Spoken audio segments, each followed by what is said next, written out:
Good afternoon, everybody, and welcome to the LendIt Fintech Weekly News Roundup. My name is Peter Renton, Chairman and Co-founder of LendIt Fintech, alongside my good friend and colleague, Todd Anderson. How are you doing, Todd? I'm good, Peter. How are you? Doing great. And we have our special guest today, Tim Lee from Alchemy. How are you doing, Tim? Doing well. Always happy to be here. Thank you. Yep, great to have you back. Well, we got a lot of news to cover. Let's get right into it. I want to start with Nubank. I think we started with Nubank last week, but we didn't have any details then. So we, they filed their F1 because it's a foreign company. It's basically an S1, but because they're not a US company, it's called an F1. We learned a lot. They're trying to, obviously they're doing an IPO, targeting a $50 billion valuation. But the thing that I was just most struck with, there was a couple of things in their F1 that, like, they have 48 million customers, and we've been tracking. They crossed 20 and they crossed 30, and 48 million customers now, 35 million monthly active. But the thing that was most astounding in the entire document, and I didn't read every word, but I skimmed the whole thing. Cost of customer acquisition, $5. There is not another digital bank on the planet, I don't think, that's got that. So they're such a strong company, and they don't. I know they don't spend. And David has said they don't spend money on marketing. They rely on word of mouth, and you can see that's true. $5. Yeah. The funny thing is that there's not many that can do that. They're the first. They were the first in Brazil. They've made such inroads that it's become such a brand name and synonymous with fintech in Brazil that it's funny because their success makes it significantly harder for others who need to probably spend 3, 4, 5 times the amount of marketing dollars, probably. 10 times, 10 times. than Nubank would ever think about spending. The cost $5. I mean, you're probably the average one is probably 300 to 400, if not 500 per customer. Yes. It's crazy. The credit card space, you can easily spend $700 to $800 per credit card customers, right? With JP Morgan Chase of the world. But to put into perspective, and by the way, congrats to Nubank. I know the ex-CFO, good friend of mine, he lives in Los Angeles. Hopefully he's happy. Hopefully he's got some stocks. Got some stocks as well, right? There are just about 300 million people in Brazil. And these guys got 45 million 48 customers. Yep, 48, exactly. That's insane. That's domination. We have more than close to 20%, 10% of the entire population that uses your product. It's insane. It's like JP Morgan in the US was 320 million people, 60 million by JP Morgan. Right. I mean, it's on that scale. Yeah, it really is. And they're adding 2 million a month. So that's right. That's JP Morgan Chase's speed as well. When I worked at JP Morgan Chase, it was 2 million, but they had tried a bunch of 1.5 million every month as well. But it's unbelible. But JP Morgan Chase for sure doesn't have a $5 per customer acquisition cost for sure. I challenge any fintech on the planet to come up with that kind of customer acquisition. I think it's a phenomenon, and that's why we talk about them a lot here. We had David Velez, the CEO, on our last LATAM event, and trying to get him to come to our USA event next year. Now that they're going to be traded in the US. So, anyway, let's move on. Other big news, we're going to enter the crypto space right away, or the stablecoin space. So the Biden administration, we knew this was coming. The president's working group on financial markets, which is there's some pretty heavy hitters in this group, like Janet Yellen and Jerome Powell. They've basically called for stablecoin regulation. They want Congress to act. Now, Congress isn't very good at acting, that's for sure. But they basically have said if Congress doesn't act, we're going to, existing regulatory authorities will act. They want stablecoin issuers to be insured depository institutions, which is a huge change from where they are. They want AML enforcement for anyone who's doing issuing a digital wallet. So this is pretty. I mean, pretty heavy-handed in a lot of ways, and it like doesn't look like it's not like crypto crashed or anything, or stable coins suddenly went out of favor when this came down. But they've made it clear that they want this to be a regulated space. Yeah, I feel like there's just a lot of mixed messages between the White House, the SEC, right? Any of these regulatory bodies. On one hand, SEC threatening to sue Coinbase because they don't want them to collect interest on these investments. On the other hand, the Federal Reserve wants to rush some kind of a version of digital currency to compete with other people in the world. We talk about this stuff in our fintech class at USC almost every week. It just feels like we don't, it's like, what does our government really want? Regulation, killing it completely, or actually regulate it and give us some rule book to play within? But certainly, I feel like, we want innovation, but on the other side, we don't want people just to go crazy with this stuff. I'm getting a lot of mixed messages from the government lately. I think they're struggling with it, to be honest with you. I don't think it's I think they're giving us mixed messages in many ways because they're not sure themselves. And I think there's lots of different pieces to this. There's the stablecoin piece, then there's also the DeFi angle in terms of you want to go out and talk about the broader industry. And I don't think they have a full grasp of how can all these pieces play together when you have to include things like KYC, AML, and certain regulatory requirements. When some of these players or the crypto enthusiast is certainly wanting outside of that. They want anonymity, they want decentralization. So I think we're looking at kind of this mixed bag of things for a little while now, because frankly I don't think much of Congress understands this. And so you're probably going to get to some vague bill or something, and they're going to kind of kick it to the financial regulators. The FDIC has said some nice things and some reasonable and level-headed things, and then the SEC hasn't. So I think we're going to have this tug and pull and kind of mixed bag for a little while before we get real clarity, which is really a shame for a lot of the companies. Yeah, and it's also it's coming down along party lines where the Democrats say we just got to protect consumers at all costs. It doesn't matter what the consequences are, and the Republicans, with Congressman Henry wrote he wrote a piece about this report, basically saying we can't stifle innovation. We've got to, the U.S. has been the leader in financial services for decades, and we don't want to squander that, because this is, so I think I'm coming down on Congressman McHenry's side right here. We really, because the thing is, we live in a world that is pretty easy to go move to another country. Have you can actually, your headquarters in another country. No, we can all work remotely from anywhere. So it's, I'm hoping that they don't come down too heavy-handed.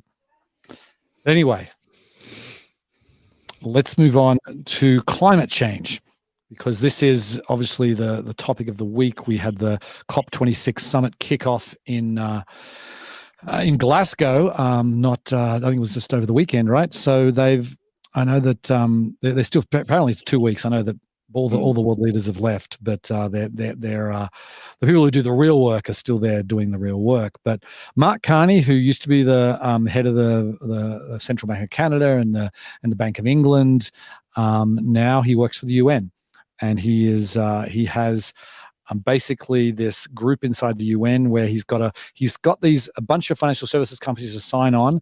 These companies represent $130 trillion in assets. Now, I don't know how many assets are in the world, but it's like I think it's a pretty decent percentage. I would think it's a good chunk. It's a good chunk. So basically, like banks are now going to these organizations are going to incorporate, carbon emissions and climate change into their lending decisions, into all areas of their business. So the reason I wanted to bring it up this week is because we haven't even started this in like climate tech and fintech. We've barely started, and I think it's going to be massive. It's going to be it's just going to be such a massive industry, and we're just getting going. I feel like about 20-30% of the $1 or $2 trillion climate bill that's being negotiated in Congress is earmarked for green energy, specifically solar. Alchemy, actually, we are launching 4 solar panel financing companies on our platform. Wow. And one of them is actually in Latin America. So these Cool. are huge things happening. I think everybody's waiting for the climate bills to come in. Think about $1 trillion flushing the entire solar market. Somebody's got to run that finance and the installation, of course. Yep. So we are hurrying up here in our 4 walls to build out, finish out the solar lending platform for a lot of the fintechs or solar techs, if you will. And it's becoming very, very apparent pretty quickly that if you don't go in this direction, it's going to be a negative impact on your business.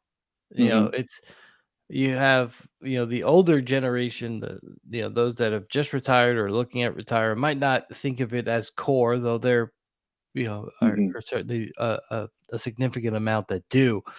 But the younger generation are, I mean, Peter, you say many times how conscious your children are, and they're pretty young. And the pressure is just going to keep ratcheting up on doing things in a way that is sound, that offsets the carbon imprint. And without things like this, soon it's going to be kind of this list of basically those that are climate friendly and doing things quote unquote the right way, and basically a blacklist of those that aren't. That'll find soon enough if they don't. That they need to get their act together quickly. Eventually, they're going to have to. I mean, they're even talking about, like big steel and concrete making companies doing that do a tremendous amount of damage to the environment, but they're talking about really getting those kinds of companies doing different processes, making it harder, more expensive for them if they don't change. And I think South Korea, Poland, Chile has made promises in this conference to stop financing coal production or financing new coal plants, right? So some of these nations are really come to the table to reduce carbon footprint. Yeah, because that's the thing. I mean, I know you can argue whether banks should be really making policy decisions, but banks have the power to end this right now. If the banks of the world came together and said we're not going to finance coal. Yeah, I think Larry Fink of BlackRock made a lot of statements about not investing, in carbon positive companies. Yeah. Anyway, let's move on. Next story is just quantifying the surge of VC interest in fintech, which we have talked about many times on the show here, and it continues.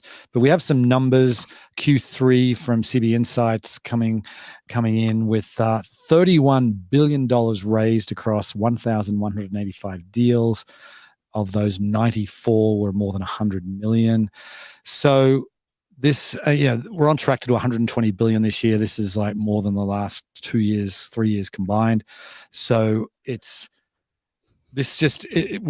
known this is happening, and now CB Insights are providing the raw data. It is boom time in fintech still. What's funny is that it felt a lot more apparent last summer, not this past summer, but into fall last year and into the winter, about the talk of a bubble that seems to have completely disappeared, even though the numbers just keep skyrocketing. It's like all talk of bubble has disappeared.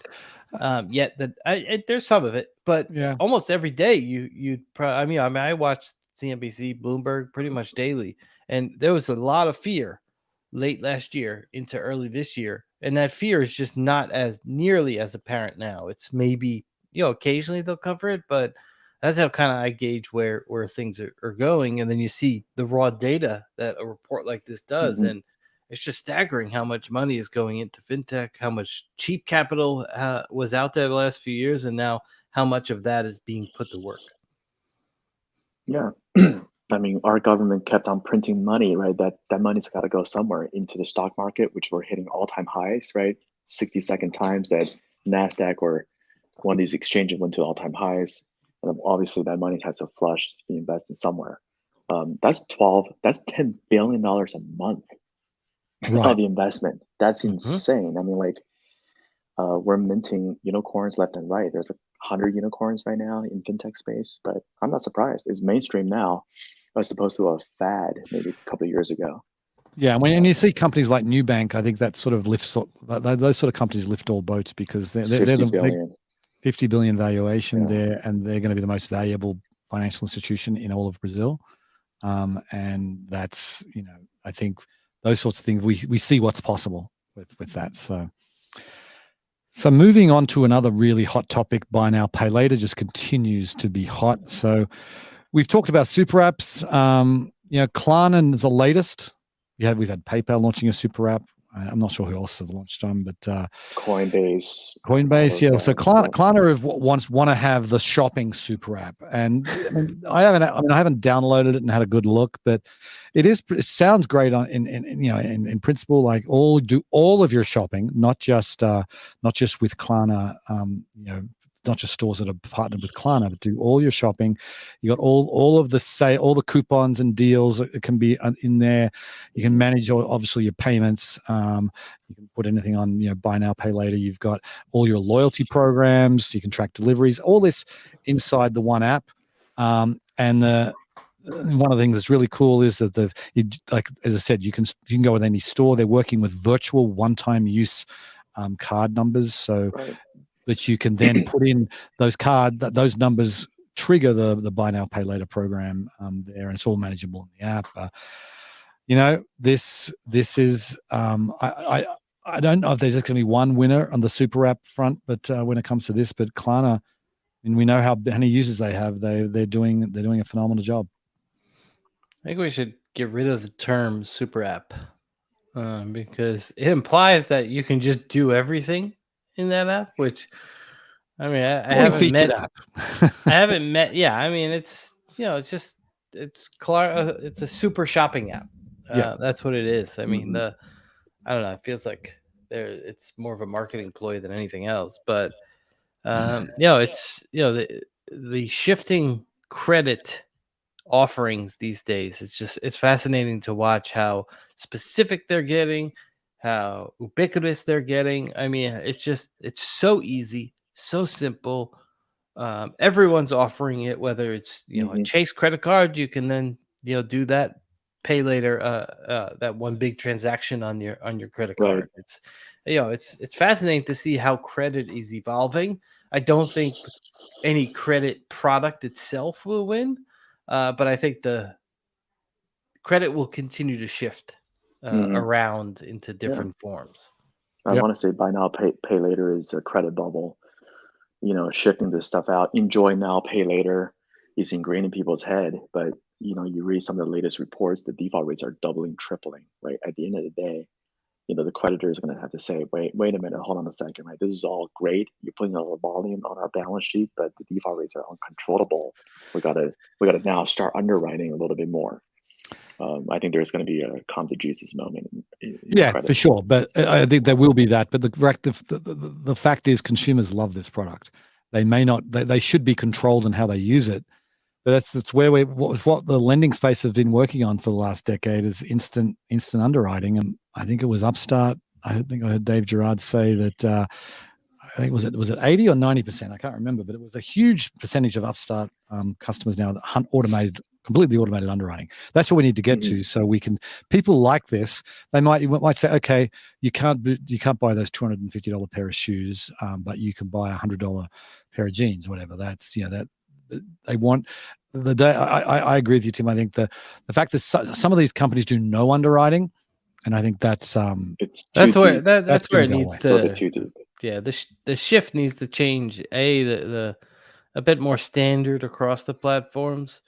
They also need to give people credit for good payments, not only just bad payments. Right now, it's very uneven, and I think they need just some standardization across. Kind of this here's the buy now pay later standard that they need to at least reach. Remember back in the days when Prosper Lending Club was dominating the personal lending space, there was a whole hoopla about, hey, people are double borrowing. I'm borrowing from Lending Club, borrowing from Prosper, and borrowing from it. And then there's kind of a credit loss bubble. I don't think there's anybody tracking all the BNPL activities, right? How do we know this consumer is not doing 10 of these BNPLs that make them less affordable? Yeah, if it's not equally reported, then we have no idea. Right, exactly. And I think some of these buy now, pay later guys are having a little bit of problem reporting back to the credit bureaus, because the credit bureau has to catch up on what this is. Well, some of them just make it as part of their. I think it was Afterpay that make it as part of their marketing pitch that they don't report anything. Right, but if you don't report, we don't know, and then everybody else is giving these guys, same person, buy now, pay later, the ability to pay it is going to be blown out of water. Anyways, and everyone sees is, oh, there's no interest. But then all of a sudden, you have too many, you miss a payment or two, and now you have interest, and then you have an annoyed customer all at the same time who's overextended himself and is mad for a variety of reasons. So it's, I mean, it's part of it's just going through growing pains and figuring out where the markers are. And I think you'll probably see some regulatory action on BNPL sometime soon. True. Okay, so let's move on. I want to talk about an IPO that happened this week. Kakao Pay, they're in South Korea. We don't very often talk about South Korea on the show here, but no, they're another phenomenon. They raised 1.3 billion at a 9 billion valuation. They went public in South Korea, so it's all in South Korean won, I think, is the currency. They're the largest payments app in South Korea by a long way. They basically, it started off as a messaging app. And then it's it's like kind of like WeChat did in China. They added payments, and now they've got 36.5 million users. Now I imagine that can't all be in South Korea. I just checked South Korea's population before we came on here, and it's like 50 something million. And so 50, 60 million. Yeah, so it is. They're not. They are outside of South Korea. There's no question about that. But they've done very, very well. And I think you're going to have. I feel like a company that's dominating that area of the world outside of China.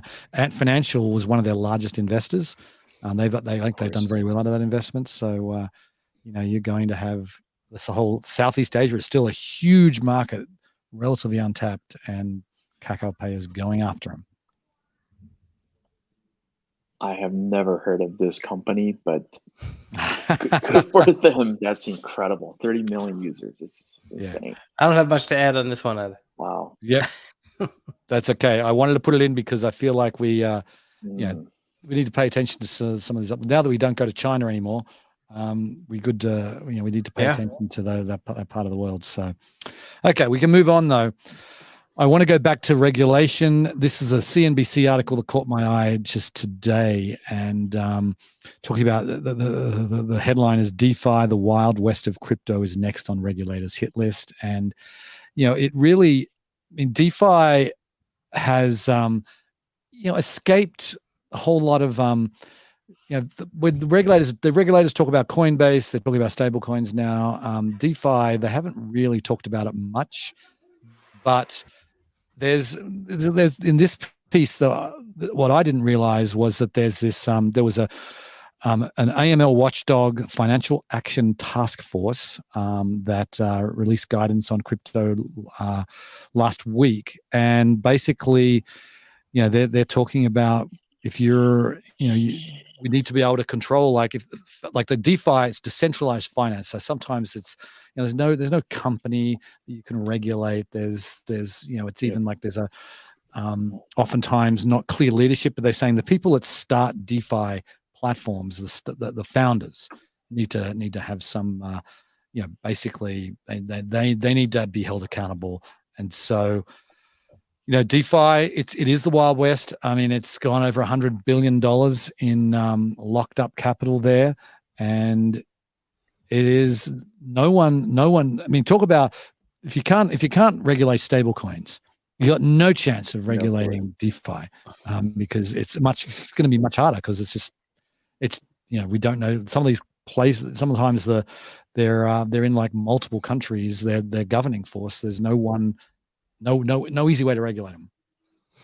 I don't think DeFi, as it is currently constituted, is the DeFi that will come under a regulatory body. I think it'll, it's pieces of it will end up in the financial system, but the way in which it's currently designed with, total decentralization, like that's, the regulators aren't going to allow that. There needs to be recourse. There needs to be understanding of who's doing what with what money. And I think we're probably a ways away from true clarity from the regulators, but there's no way they're just going to allow the current, setup of DAOs and stuff like that to fly easily without clear rules of here's the head and here's how the rest of the organization, at least from a recourse standpoint, because if something happens, someone has to be held liable. That's right. This is Chris Larson's original vision. Remember Chris Larson? Yep, sure. Founders of Prosper. This DeFi stuff it's essentially peer-to-peer lending. You pour gasoline on it. My students are doing this, borrowing their coins in their wallet, lending them out to other people, earning interest and fees. It's absolutely insane, and there's no accountability. There's no note you need to sign or anything like that. It's just a contract on Ethereum, if you will. Right. Right. I'm going to give this to you for 20 minutes. I'm going to earn 6% interest. God knows what the other person is doing using those coins. Probably betting on something else, even more, have an even riskier arbitrage. Right. But these kids are earning money. But sometimes I'll talk to my students and say, hey, I just lost a bunch of money because I didn't know what I was doing, because it sounded like I could borrow at 6%, but they charged me a $2,000 gas fee on my coins that I borrowed. Right. It's completely, it just unregulated to no ends, but it's to me it's just straight up gambling. Yeah, nobody really knows. There is certainly an element to that, and I think that it's gonna really get turbocharged once the proof of stake comes in versus the proof of work, which Ethereum has been based on now. But there's billions being lent and borrowed, billions at any given time. And it's gonna explode. I mean, like it could be 10x this time next year, where we are now. And then regulators are gonna be scratching their head. I mean, I don't envy them. It's a tough job. But anyway, I want to end on this story that actually originally I glossed over this, but I went back and looked, because this is a story from Australia, actually Australia and the US for that matter. This is the Commonwealth Bank of Australia, the CBA. They're the largest bank in Australia. They have just over $1 trillion Australian dollars in assets, which is about, depending on the day, 750 billion in US dollars, which would make them the number 5 largest bank in the US. This is a large bank. They are the first large bank to offer crypto trading inside their banking app. Now, I think that's pretty cool. I mean, I went back and looked, and there's none of the American banks are offering this inside their app. This is the largest bank in Australia. They're offering, basically it's going to be like a Coinbase account. They got 10 different crypto assets. Obviously, the biggies like Bitcoin and Ethereum. Gemini is providing the custodian services. Chainalysis is providing the anti-fraud analysis there, and someone has to be first as the first big bank, and it's happening in Australia, and I think it's go the Aussies to take the lead here.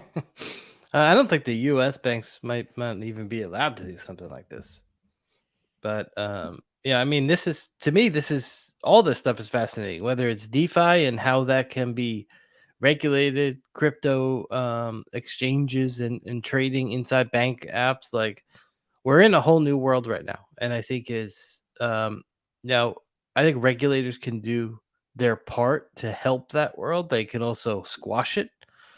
So I think it's a fine line, but I think we also need to let some of this play out to give us an understanding of where the borders can go, because then you can ultimately kind of find the borders. But if you have no understanding where the borders could go out to, it makes it even harder to make a border that's fair. So to me, I think stuff like this is just fascinating, and good for them and good for Gemini and Chainalysis as well. This whole thing just hasn't hurt the regular folks like you and I yet. Not like the 2008, 2009 downturn when everybody's in it together, right? Folks that are trading, betting, losing, are folks that was sitting on coins already. This wealth they created didn't exist before. The only thing that I can hang my head on is this ProShares, Bitcoin strategy ETF. That's a big deal a couple of weeks ago, right? Yep. They're trading at about $30, $40. I don't know how they're actually indexing against all the coins, but it's slowly coming. Even some of the biggest critics, like Jamie Dimon, for example, have softened his tone a little bit recently. We'll see. I mean, what they're saying, what the Commonwealth Bank said is that they saw like hundreds of thousands of their own customers. They could tell by the outgoings of their credit cards and debit cards and bank transaction data. They're saying that they're sending this money to crypto exchanges. That's right. So may as well hug them around and bring them back. Exactly. It's a smart move. Yeah, it's also looking at the data. Yep. Exactly. Anyway, we are out of time. Thank you, Todd. Thank you, Tim. Great chatting with you guys. And thank you to the audience for tuning in. We'll be back same time next week. Before we go, just one quick plug. Latin America, the hottest region of the world. LendIt Fintech LATAM happening December 7th and 8th. Go to lendit.com. You got to be there. Get your tickets now. Get your tickets now, indeed. And with that, we will wish you a good afternoon, evening, and have a great weekend, everybody. Have a good weekend. See you, Tim. Thank you. Thanks. Bye-bye. Yeah, thanks again, Tim. Bye. Bye.